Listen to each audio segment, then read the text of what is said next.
hindi muna manghihimasok ang Pilipinas sa asylum application ni former presidential spokesperson Harry Roque ayon sa DOJ. Pag-aaralan din daw muna nito ang hakbang na gagawin sakaling maaprubahan ang hirit ni Roque. Yan ang agenda report ni Liza Bonzo. Hindi rin mangingialam ang Pilipinas sa aplikasyon for asylum ni former presidential spokesperson Harry Roque matapos nitong itangging na aresto na siya ng mga otoridad. We will still not seek comment from the mother state or yung home country niya to validate the information because there is that possibility that the information that the subject state will be providing will be a bit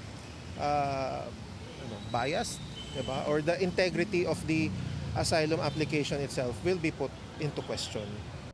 Ayon kay Roque, ang Dutch government daw mismo ang nagbook ng flight ticket papuntang Austria kung saan siya mag-a-apply ng asylum alinsunod sa Dublin Regulation ng European Union.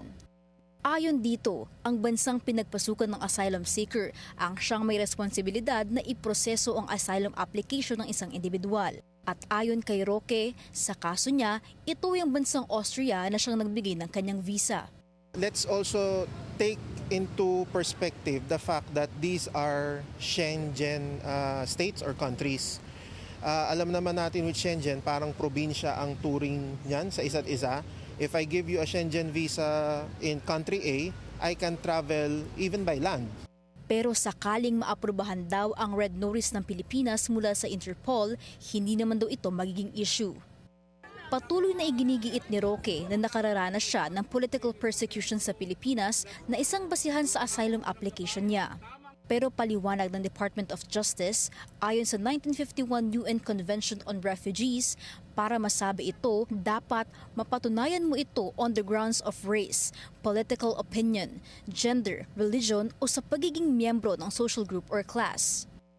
Pag-aaralan pa raw ng ahensya ang maaaring gawin na hakbang sakaling maaprubahan na ang asylum request ni Roque. Sa ngayon, wala raw muna silang sasabihing impormasyon para hindi anya matelegraph ang galaw ng gobyerno. If you are being charged criminally before the court for a particular offense, that to me does not amount to political persecution. It is not the objective of an asylum application to look into the merits of the offenses against you, the criminal charges against you. You have to vindicate yourself before the courts. And this is the opportunity that I see Attorney Roque is not taking advantage of. Sa isang Facebook Live, ayon kay Roque, hindi natuloy ang paglipad niya papuntang Vienna. Pinababa raw siya ng eroplano ng mga otoridad matapos anyang malamang mayroon siyang medical certificates na nagpapatunay na sumailalim siya kamakailan sa minor at major surgeries. Ayon sa website ng KLM Royal Dutch Airlines, nagkaroon daw ng delay sa pag-alis ng flight number KL1901 kahapon, ang kaparehong flight number na nasa ticket na in-upload ni Roque sa kanyang Facebook page. Confidential in nature raw ang asylum proceedings kaya hindi pa masabi ng ahensya kung ano ang current status o kung nag-apply na nga ba si Roque. Pero tiwala raw ang DOJ na magsasagawa ng kaukulang research at validation ang gobyerno ng Austria sa mga ipapasang impormasyon ni Roque para sa kanyang application for asylum.